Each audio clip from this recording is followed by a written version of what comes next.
New York के एक paint house में मिस्टर पीबॉडी को दिखाया जाता है। वैसे तो ये एक डॉग है, पर ये अपने आप को बहुत ज़्यादा इंटेलिजेंट मानते हैं। ये बाकी डॉग्स की तरह पैर नहीं चाटता था और बच्चों द्वारा फेंके हुए खिलौने नहीं लाता था। इसकी वजह से सभी डॉग्स को ले जाते थे, पर मिस्टर बॉडी को कोई नहीं अपनाता था। मिस्टर पीबॉडी ने अपने ऊपर काम करना शुरू किया। उन्होंने ग्रेजुएशन की और बहुत ही क्षेत्रों में महारत हासिल की। मिस्टर पीबॉडी ने इंसानों के लिए प्रयोगशाला बनाई और एक इंसानी बच्ची को गोद लिया जिसका नाम शर्मन रखा। वो शर्मन को इंटेलिजेंट बनाना चाहता था, इसलिए अपने द्वारा बनाए गए टाइम मशीन में उसे यात्रा कराने के लिए ले जाता है। वह चाहता था कि शर्मन बहुत ही ज़्यादा इंटेलिजेंट हो और इतिहास के बारे में उसे ज्ञान हो। वह टाइम मशीन से यात्रा करने के लिए निकल जाते हैं। वे दोनों टाइम मशीन के द्वारा फ्रेंच रेवोल्यूशन 1789 में चले जाते हैं। मिस्टर पीबॉडी शर्मन को कहते हैं कि यहाँ की रानी को खाने पीने का बहुत शौक है और महंगी चीज़ों का बहुत शौक है, इसलिए फ्रेंच में गरीबी छा गई और फ्रेंच रेवोल्यूशन इसी की वजह से हुआ है।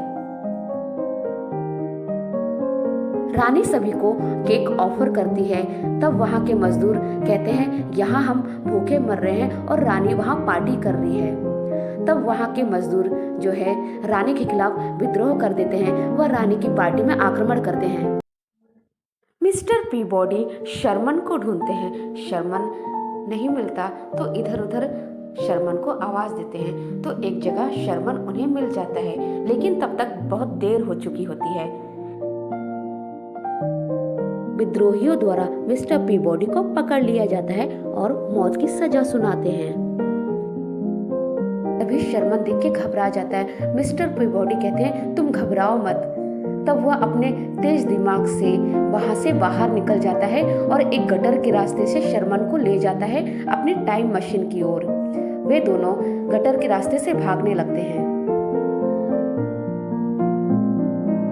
आगे उन्हें विद्रोही और वे सैनिक दिखाई देते हैं। मिस्टर पीबॉडी अपनी चालाकी से वह तलवार को छीन लेता है और उससे फाइट करने लगता है। मिस्टर पीबॉडी और मेयर के बीच फाइट होती है। मेयर मिस्टर पीबॉडी के सामने टिक नहीं पाता और मिस्टर पीबॉडी गटर का ढक्कन खोल देता है, जिससे गटर का पानी ऊपर आ जाता है और दोनों उसी पानी के जरिए बाहर आ जाते हैं। और मिस्टर पीबॉडी जो है शर्मन को फ्रेंच रेवोल्यूशन के बारे में बताते हुए अपनी टाइम मशीन के अंदर सही समय पर वापस आ जाते हैं। शर्मन पूछता है कि हम कल कहाँ जाने वाले हैं, तो मिस्टर पीबॉडी कहते हैं हम कहीं नहीं जा रहे हैं। मिस्टर पीबॉडी कहते हैं कि कल तुम्हारे स्कूल का पहला दिन है। तब मिस्टर पीबॉडी शर्मन को स्कूल छोड़ने आते हैं और क्लास में टीचर हिस्ट्री पढ़ाती है, जिसका सही जवाब शर्मन देता है और टीचर इम्प्रेस हो जाती है। तभी क्लास में बैठी एक लड़की जिसका नाम पैनी होता है, वह इस बात से बहुत चिढ़ती है। और लंच टाइम होता है। शर्मन अपने नए दोस्तों के साथ लंच कर रहा होता है। तब पैनी शर्मन के पास आती है और कहती है कि तुम्हारे डैड तो एक डॉग हैं। शर्मन को गुस्सा आता है और दोनों में लड़ाई होती है। मिस्टर पीबॉडी को प्रिंसिपल अपने ऑफिस में बुलाते हैं और इमेज दिखाते हैं कि पैनी को शर्मन ने कैसे काटा है। उसके बाद मिस रोजी वहां आती हैं, जो चाइल्ड केयर की मैनेजर होती हैं। वो कहती हैं कि शर्मन पीबॉडी के साथ रहता है, तभी ऐसी आदतों उसे लगी हैं।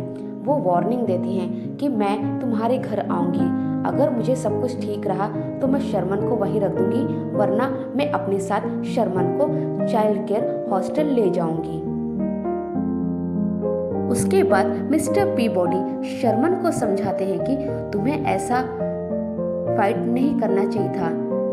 तब शर्मन कहता है कि उसने मुझे डॉगी बोला। तब मिस्टर पीबॉडी इमोशनल हो जाते हैं, गुड नाइट बोलकर चले जाते हैं। मिस्टर पीबॉडी बीते हुए पलों को याद करते हैं कि किस तरह से उसने शर्मन को गोद लिया था और एक बॉक्स में शर्मन को पाया था। उन्होंने कानूनी तौर पर मिस्टर पीबॉडी ने शर्मन को गोद ले लिया था। शर्मन अपनी बात को सिद्ध करना चाहता था, तैयार इसलिए वह पेनी को टाइम टेबल की यात्रा कराता है। यह बात है मिस्टर पीबॉडी सबको इम्प्रेस करते हैं। वहाँ शर्मन आता है, मिस्टर पीबॉडी को बताता है कि मैंने पेनी को टाइम ट्रेवल्स के बारे में बता दिया। वह ट्रेवल्स के लिए टाइम के हिसाब से इतिहास में चली गई। इसकी बात सुनकर मिस्टर पीबॉडी बहुत नाराज़ होते हैं और वह पेनी के पेरेंट्स को हिप्नोटाइज करके टाइम ट्रेवल की यात्रा को निकल जाते हैं। वे लोग मिस्र में पहुंच जाते हैं। तब देखते हैं कि पेनी वहाँ की राजकुमारी है और वहाँ के राजकुमार टोटम खामम से वह विवाह करना चाहती है। तब मिस्टर पीबॉडी समझाते हैं कि ऐसा ना करो, विवाह करने से राजकुमार की मृत्यु जवानी में हो जाएगी और राजकुमारी को भी उसके साथ दफना दिया जाएगा। पर पेनी को जब यह पता चलता है कि राजा के मरने के बाद रानी को भी वहां मार दिया जाता है तो वह इस शादी के लिए इनकार कर देती है। मिस्र का खलीफा टोटम खामम से विवाह के लिए पेनी को जबरदस्ती ले जाता है और शर्मन और पीबॉडी को एक पिरामिड में कैद कर दिया जाता है। पीबॉडी अपने तेज दिमाग से वहां के पजल सॉल्व करके वहां से निकल जाता है। यहाँ हम देखते हैं कि पेनी और टोटम खाम का विवाह होने वाला है। खलीफा जो है शाही तलवार से पेनी के हाथों से ब्लड निकालना चाहता है। तभी मिस्र के देवता की मूर्ति से मिस्टर पीबॉडी और शर्मन कहते हैं कि इस लड़की को शाही दरवाजे तक छोड़ाओ, नहीं तो मैं यहाँ बीमारी फैला दूंगा। सभी लोग डर जाते हैं। तभी अचानक से वहां की एक मूर्ति नीचे गिर जाती है। सभी को पता चल जाता है कि उसके अंदर मिस्टर पीबॉडी और शर्मन है। मिस्र के लोग उन तीनों का पीछा करते हैं। मिस्टर पीबॉडी अपने तेज दिमाग से वहां से निकल जाते हैं और अपने टाइम टेबल में घुस जाते हैं। तभी वो ट्रैवल करते हुए उन्हें पता चलता है कि उनकी बैटरी लो हो गई है। मिस्टर पीबॉडी टाइम टेबल के जरिए इटली में 1508 ईस्वी में पहुंच जाते हैं, जहां मशहूर painter Leonardo da Vinci Mona Lisa का पेंटिंग बना रहे होते हैं। वो मिस्टर पीबॉडी को देखकर खुश हो जाते हैं क्योंकि मिस्टर पीबॉडी बहुत बार उनसे मिल चुके हैं टाइम टेबल के जरिए। उसके बाद मिस्टर पीबॉडी विंची को सारी प्रॉब्लम्स बताते हैं कि किस तरह से उन्हें इस जगह आना पड़ा। मिस्टर विंची सारी घटना सुनते हैं और मिस्टर पीबॉडी की मदद करने के लिए तैयार होता है। मिस्टर विंची अपने यंत्र से उस टाइम मशीन को चार्ज करने का जुगाड़ करते हैं। उसके बाद पेनी और शर्मन विंची के लैब में आते हैं, जिन्हें उन देखकर वे चौंक जाते हैं और उन्हें एक पुराना ग्लाइडर दिखता है, जिससे उस ग्लाइडर को उड़ाते हुए पूरे एशिया की यात्रा करते हैं। वे दोनों एक दूसरे से बहुत खुश हो जाते हैं, दोनों की गलतफहमियां दूर हो जाती हैं। तभी मिस्टर पीबॉडी विंची के साथ उस यंत्र को बनाने में लगे हुए रहते हैं और वह यंत्र पूरा हो जाता है। मिस्टर पीबॉडी देखते हैं कि शर्मन को ग्लाइडर उड़ाना नहीं आता और अगले ही पल दोनों जो है ग्लाइडर सहित नीचे धरती पर धड़ाम से गिर जाते हैं। तभी वहां से मिस्टर विंची भागते हुए आते हैं और वो बहुत खुश होते हैं शर्मन से। वे कहते हैं कि मेरा ग्लाइडर उड़ सकता है, मुझे इस बात का पता नहीं था। लेकिन मिस्टर पीबॉडी बहुत नाराज हो जाते हैं और मिस्टर विंची अपनी यंत्र की सहायता से उस टाइम मशीन को चार्ज कर देते हैं। वे तीनों टाइम यात्रा के लिए फिर से निकल जाते हैं। शर्मन मिस्टर पीबॉडी से बात करता है, लेकिन मिस्टर पीबॉडी नाराज हो जाते हैं। तभी उनकी दोस्त कहती है कि आपको तो खुश होना चाहिए क्योंकि सबसे पहले ग्लाइडर इसने उड़ाया। मिस्टर पीबॉडी पेनी की बात से एग्री नहीं होते। उन दोनों में बहुत बहस होती है। तभी पेनी कहती है कि आप एक अच्छे डैड नहीं हो। तभी चाइल्ड केयर वाले शर्मन को आपके पास से ले जाने को कह रहे हैं। ये सुनकर शर्मन शॉक्ड हो जाता है और कहता है क्या ये बात सच है? तो मिस्टर पीबॉडी कहते हैं कि तुम परेशान मत हो, मैं तुम्हें अपने आप से कहीं दूर नहीं जाने दूंगा। उसके बाद उनके सामने एक मुसीबत आ जाती है जिससे वे तीनों बचने की कोशिश करते हैं, लेकिन शर्मन मिस्टर पीबॉडी से क्वेश्चन करते रहते हैं। मिस्टर पीबॉडी शर्मन को डांट देते हैं। शर्मन मुंह फुला कर बैठ जाते हैं। मिस्टर पीबॉडी पूरी ताकत लगाकर उस मुसीबत से उस यंत्र को पीछा कर देते हैं। इसके बाद वे तीनों 1184 BC पहुंच जाते हैं, जहां एक युद्ध होने वाला होता है। यंत्र की लाइट खराब हो जाती है। तब मिस्टर पीबॉडी एक टॉर्च का इस्तेमाल करते हैं और देखते हैं कि शर्मन वहां से चला गया है। उसके बाद वे दोनों परेशान हो जाते हैं। वे दोनों यंत्र से चेक करते हैं कि इतिहास का सबसे बड़ा युद्ध यहाँ होने वाला है। शर्मन एक सेना की टुकड़ी में शामिल हो जाता है युद्ध लड़ने के लिए। तभी मिस्टर पीबॉडी उसे समझाते हैं कि युद्ध लड़ना उसके बस की बात नहीं है, तुम यहाँ से चलो। मिस्टर पीबॉडी की बात शर्मन नहीं मानता और युद्ध में शामिल हो जाता है। तभी सेना की एक टुकड़ी शर्मन के पीछे पड़ जाती है। वह अपनी जान बचा के भागता है और उसकी आंखें खुल जाती है कि उसने गलती की। तभी मिस्टर पीबॉडी वहां आते हैं, शर्मन को बचाते हैं। दूसरी तरफ पैनी एक कोबरा गाड़ी में फंसी होती है, जो गाड़ी खाई की तरफ जा रही होती है। मिस्टर पीबॉडी और पैनी घोड़े की मदद से उसका पीछा करते हैं। जैसे तैसे करके मिस्टर पीबॉडी उस गाड़ी को रोकते हैं, लेकिन पैनी का कपड़ा कील में फंस जाता है। शर्मन ये देखता है और पैनी को बचाने के लिए जाता है। गाड़ी खाई की तरफ गिरने लगती है। तभी मिस्टर पीबॉडी अपने दिमाग से जो है उन दोनों को बचा लेते हैं, लेकिन वे खाई में गिर जाते हैं। ये देखकर शर्मन बहुत दुखी होता है और वह रोने लगता है और कहता है कि मेरी गलती से सब कुछ हुआ। लेकिन तभी उसे एक आइडिया आता है कि हम टाइमलाइन की मदद से समय पर घर पहुंच जाते हैं और मिस्टर पीबॉडी को सारी बातें बता देते हैं।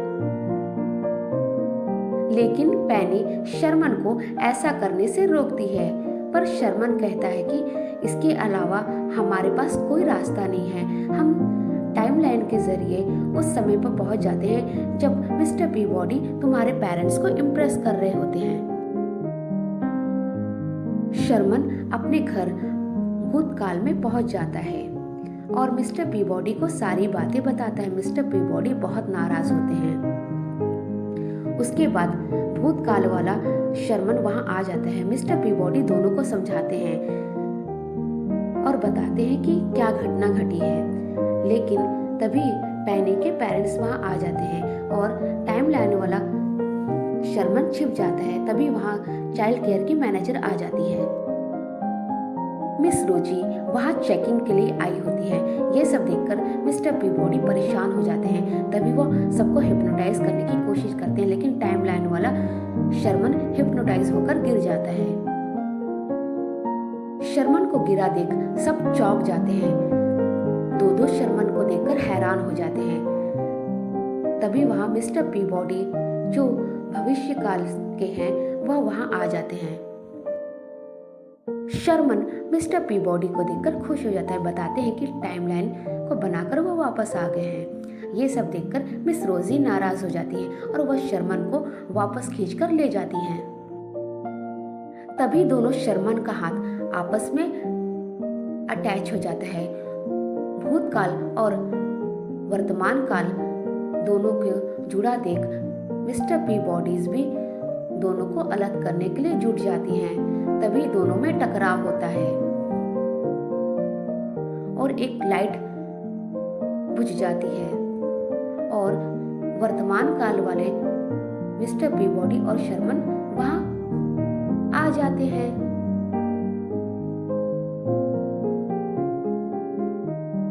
ये सब देखकर मिस लिली शर्मन को वहां से ले जाती है। गुस्सा होकर मिस्टर पीबॉडी मिस लिली को काट लेते हैं और सब गड़बड़ हो जाता है। तभी इस गड़बड़ को ठीक करने के लिए वे टाइम मशीन की ओर भागते हैं, जिससे भूतकाल में जाकर वे सब ठीक कर सके।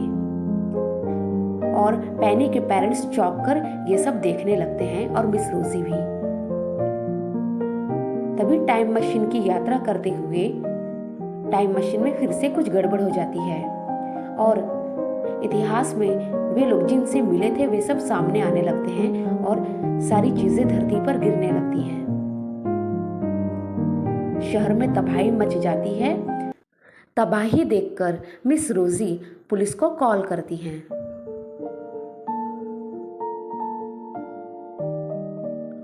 पुलिस मिस्टर पीबॉडी को गिरफ्तार करती है। ये सब देखकर शर्मन मिस्टर पीबॉडी के सपोर्ट पे खड़ा होता है और इतिहास से आए लोग भी मिस्टर पीबॉडी को सपोर्ट करते हैं। पैनी के पेरेंट्स भी मिस्टर पीबॉडी को सपोर्ट करते हैं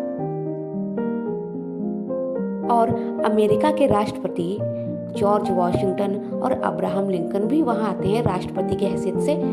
वे उसे माफ कर देते हैं। तभी इतिहास की भारी भारी चीजें नीचे जमीन पर गिरने लगती है जिससे शहर में तबाही मचता है और यहाँ बड़े बड़े साइंटिस्ट इतिहास के जुड़े जैसे आइंस्टाइन, न्यूटन और लियोनार्डो दा विंची भी रहते हैं। वे सभी प्रॉब्लम का सलूशन ढूंढते हैं। मिस्टर पीबॉडी ये सब देखकर परेशान हो जाते हैं और शर्मन से आइडिया पूछते हैं। तो शर्मन कहता है कि जो इतिहास का पोर्टल ओपन है उसे चलकर हम ठीक करके उस पोर्टल को क्लोज कर देते हैं। तो दोनों उस चीज के लिए आगे बढ़ जाते हैं और टाइम मशीन में चले जाते हैं। टाइम मशीन के सिस्टम को वो ठीक करने लगते हैं और जो एक इतिहास का पोर्टल ओपन था उसे क्लोज बटन दबा देते हैं जिससे इतिहास के सारे पन्ने और इतिहास की चीजें और ऐतिहासिक लोग वापस चले जाते हैं और वहां से मिस रोजी को भी ले जाया जाता है इतिहास में। इतिहास का पोर्टल बंद हो जाता है। पैनी देखती है कि मिस्टर पीबॉडी और शर्मन वापस नहीं आए। वो बहुत ज्यादा घबरा जाती है। तभी अचानक आसमान से टाइम मशीन ब्लास्ट होता है और वे दोनों वापस नीचे धरती पर आ जाते हैं। पैनी खुश हो जाती है और यहाँ इतिहास से जो लोग वर्तमान में भविष्य काल में आए थे वे लोग कुछ अपनी जरूरत की चीजें ले गए और भविष्य से भूतकाल में गई मिस रोजी वहां मैरिज कर लेती है। अगले सीन में मिस्टर पीबॉडी शर्मन को स्कूल छोड़ने जाते हैं। अब इन दोनों का रिश्ता और भी ज़्यादा गहरा हो गया है। अब दोनों खुश रहते हैं। Thank you.